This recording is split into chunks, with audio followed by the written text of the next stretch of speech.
형제들아, 내가 이것을 말하노니 혈과 육은 하나님 나라를 이어받을 수 없고 또한 썩는 것은 썩지 아니하는 것을 유업으로 받지 못하느니라.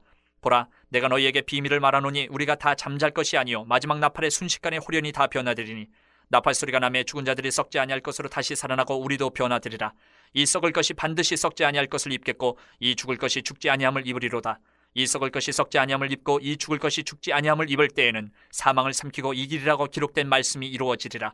사망아, 너희의 승리가 어디 있느냐? 사망아, 네가 쏘는 것이 어디 있느냐? 사망이 쏘는 것은 죄요 죄의 권능은 율법이라. 우리 주 예수 그리스도로 말미암아 우리에게 승리를 주시는 하나님께 감사하노니 그러므로 내 사랑하는 형제들아, 견실하며 흔들리지 말고 항상 주의 일에 더욱 힘쓰는 자들이 되라. 이는 너희 수고가 주 안에서 헛되지 않은 줄 알미라. 목요일부터 시작된 이 말씀이 부활에 관한 말씀이었어요. 그래서 고린도전서 15장을 우리는 이제 이름을 붙이면 부활장 이렇게 부르기도 합니다. 그래서 그 마무리를 오늘 마지막 부분을 나눕니다. 바울은 이 부활장을 마무리하면서 성도의 마지막 소망을 선포하고 있어요. 부활장 말미에 그 선포가 뭐냐? 죽음이 끝이 아니다 라는 거예요. 썩을 몸이 썩지 않을 몸을 입고 죽을 몸이 죽지 않을 몸을 입는 날이 온다라고 선포하는 거예요. 그래서 오늘 이 부활장의 마지막 본문의 제목을 붙이자면 이렇게 요약할 수 있을 것 같아요. 사망을 삼킨 부활의 승리, 이렇게 붙일 수 있을 것 같아요. 예수 그리스도의 부활 승리를 근거로 해서 주 안에 있는 모든 성도들의 수고가 헛되지 않고 영원한 가치를 가지게 됐다라는 거죠. 그럼 부활 승리를 누리는 주 안에 있는 성도들의 모습이 마지막 때 어떤가 한번 살펴보면, 첫 번째, 우리는 썩지 않을 몸을 입을 사람들이다. 50절에서 바울은 말합니다. 혈과 육은 하나님 나라를 이어받을 수 없고 또한 썩는 것은 썩지 아니하는 것을 유업으로 받지 못하느니라, 이렇게 얘기를 해요. 여기서 혈과 육이 뭐냐? 우리 지금 이 육신 자체인데 이 육신 몸 자체가 악하다는 뜻은 아니에요. 하나님이 창조하신 몸은 선합니다. 원 모습은. 그런데 우리 모습은 지금 죄 때문에, 죄로 인해서 죽음의 영향 아래 놓여 있는 거예요. 병들고 피곤하고 늙어지고 무너지는 몸이 된 거예요. 아무리 건강관리를 열심히 잘해도 언젠가는 약해집니다. 영원하지가 않아요. 아무리 강해 보여도 결국 죽음 앞에 놓일 수밖에 없는 한계가 있다라는 거죠. 그래서 바울은 하나님 나라를 이어받으려면 이 몸 가지고는 안 된다. 변화가 필요하다라고 말하는 거예요. 하나님 나라는 썩지 않는 나라고 영원한 나라예요. 그렇기 때문에 이 썩을 몸 그대로는 그 나라에 들어가서 그 나라를 누릴 수가 없다라는 거예요. 그런데 여러분, 이 말이 오히려 한계가 아니고 우리에게는 소망을 주는 말이에요. 하나님은 우리 영혼만 구원하시는 분이 아니고 우리 몸까지도 새롭게 변화시키는 분이에요. 원래 에덴에서 창조하신 그 변하지 않는 영생하는 몸으로 원상복귀 변화시켜 주신다. 마지막 나팔이 울릴 때 죽은 자들은 썩지 않을 몸으로 다시 살아나고 그 당시 살아있는 성도들도 호련히 썩지 않을 몸으로 변화된다. 하나님 나라에 들어갈 수 있는 몸으로. 그때가 우리의 연약함이 끝나는 날이에요. 눈물도 질병도 우리의 연약함도 죽음도 더 이상 우리를 누르지 못하는, 주장하지 못하는 몸으로 변화되는 날이 된다. 그래서 우리가 새벽마다 무거운 몸을 이끌고 주님 앞에 나오는데 이 피곤함, 이 마음이 지쳐 있을 수도 있는데 오늘 이 말씀이 우리에게 주시는 거예요. 성도야, 너 연약함이 이게 끝이 아니다. 너는 썩지 않을 몸을 앞으로 입을 사람이다. 얘기해 주고 계시는 거예요. 우리에게 소망이 되는 말씀이죠.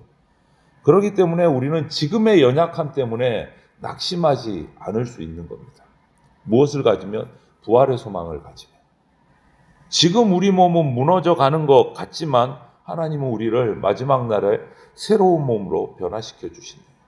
두 번째로 우리는 사망 앞에서 승리를 외칠 사람들입니다.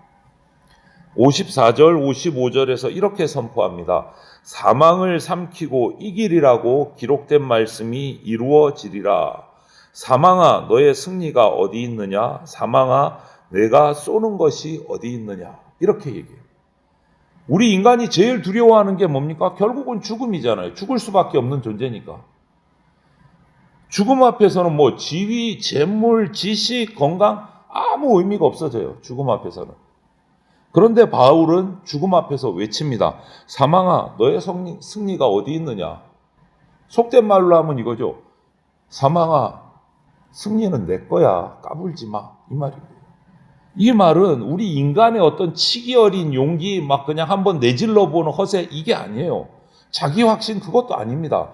바울의 이 선포는 예수 그리스도의 십자가와 부활에 근거한 믿음의 외침, 선포예요. 믿음의 선포. 그냥 허세가 아니다. 그래서 56절은 그 근거를 얘기해요. 사망이 쏘는 것은 죄요. 죄의 권능은 율법이다. 죽음이 무서운 이유가 뭡니까? 그냥 단지 우리 생명이 끝나는 거? 아니요. 그것 때문만이 아니에요. 그 죽음 뒤에 심판이 있기 때문에 무서운 거예요. 심판이 있기 때문에. 율법은 죄가 무엇인지 드러내고 죄인은 그 율법 앞에서 정죄를 받고 심판을 받기 때문에 그래서 두려운 거죠.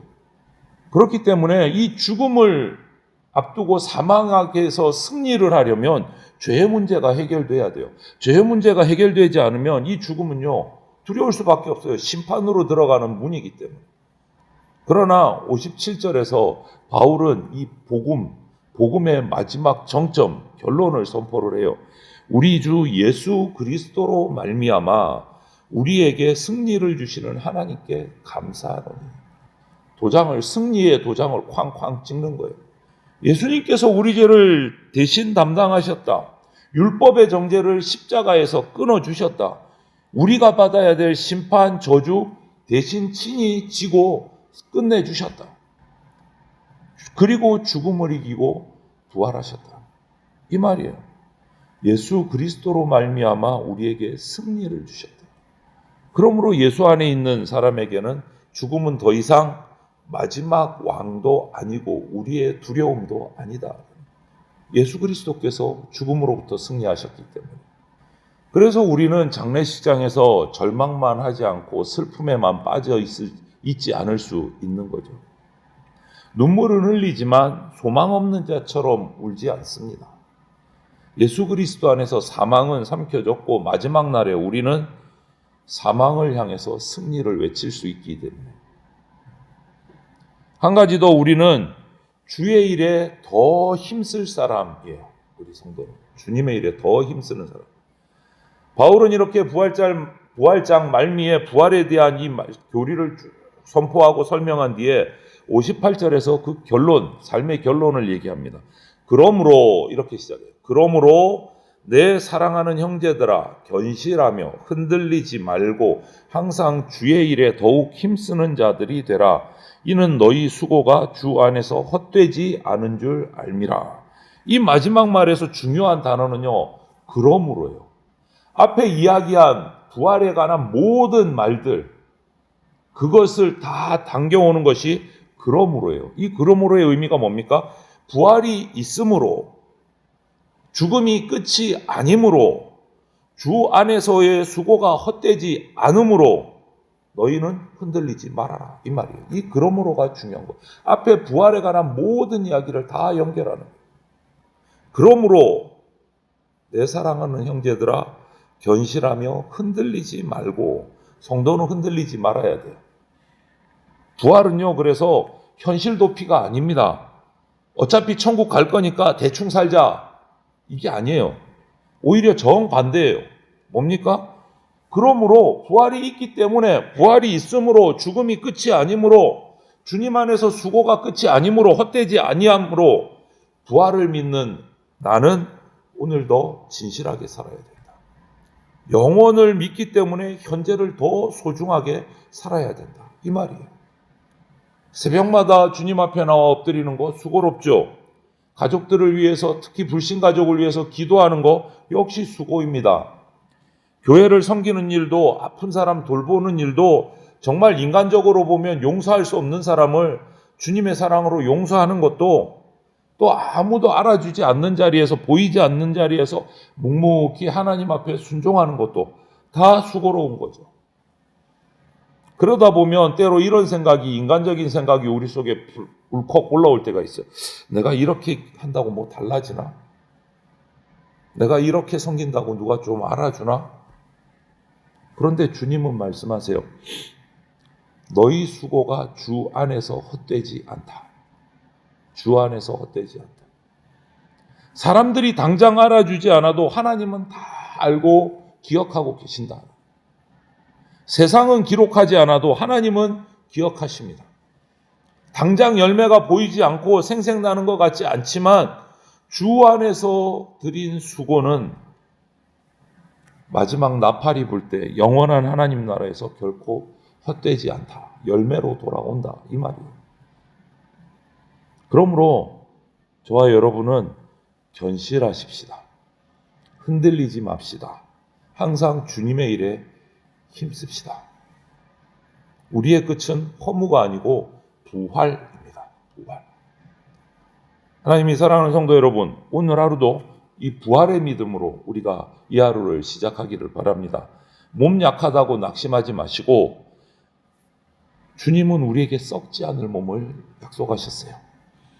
죽음이 두려워도 절망하지 마십시오. 예수님께서 이미 사망을 삼키고 승리하셨습니다. 내 섬김이 작아 보여도 그냥 멈추거나 포기하지 마십시오. 주님 안에서 드린 작은 수고 하나가 결코 헛되지 않습니다. 오늘도 우리가 기도의 자리를 지키고 내게 맡겨주신 자리에서 충성하고 사랑할 사람을 사랑하고 부활을 기다리는 성도로서 오늘 신실하게 우리가 살아가기를 바랍니다. 주님은 다 보고 기억하시고 우리에게 갚아주십니다. 그래서 사망을 이기신 우리 주 예수 그리스도의 은혜가 여러분의 눈물의 기도와 사랑의 수고 이 모든 것을 기억하시고 주 안에서 아름다운 열매로 맺어주시기를 주님의 이름으로 축원을 드립니다. 아멘.